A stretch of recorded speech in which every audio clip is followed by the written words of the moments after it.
ఒక్కో హీరోకి ఒక్కో సెంటిమెంట్ ఉంటుంది. ఒకప్పుడు నందమూరి బాలకృష్ణకు ఒక సెంటిమెంట్ ఉండేది. ఆయన సినిమాలో ఎప్పుడైనా కూడా ముగ్గురు హీరోయిన్లను పెట్టుకుంటే మాత్రం ఆ సినిమా హిట్ అని అందరూ నమ్మేవారట.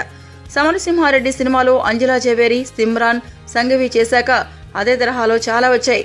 నరసింహానాయుడు సినిమాలో కూడా సిమ్రాన్, ప్రీతి జింగ్యాని, ఆశా షైని అలా ముగ్గురు ఉన్నారు. అందుకే బాలయ్యకు అదొక సెంటిమెంట్ అని టాక్. ఈ మధ్య కాలంలో ముగ్గురు హీరోయిన్లతో బాలయ్య పెద్దగా సినిమాలు చేయట్లేదు. కానీ ఇప్పుడు మాత్రం పూరి జగన్ సినిమాలో ముగ్గురిని రొమాన్స్ చేశాడు బాలయ్య. ఆల్రెడీ మొన్ననే శాతకర్ణిలో చేసిన శ్రీయకు మరో ఛాన్స్ ఇస్తూ పైసా వసూలు సినిమా కోసం ముస్కాన్ సేది, ఖైరా దత్ అనే మరో ఇద్దరు భామలతో కూడా స్టెప్పులేశాడు ఈ నందమూరి హీరో. అయితే ఇప్పుడు పైసా వసూలుతో ఈ మూడు సెంటిమెంట్ ను మడతెట్టేయట్లేదు. తదుపరి సినిమాకు కూడా తీసుకెళ్తున్నాడు. బాలయ్య 102వ సినిమాలో ఆల్రెడీ నయనతారను మెయిన్ హీరోయిన్ గా తీసుకున్నారు.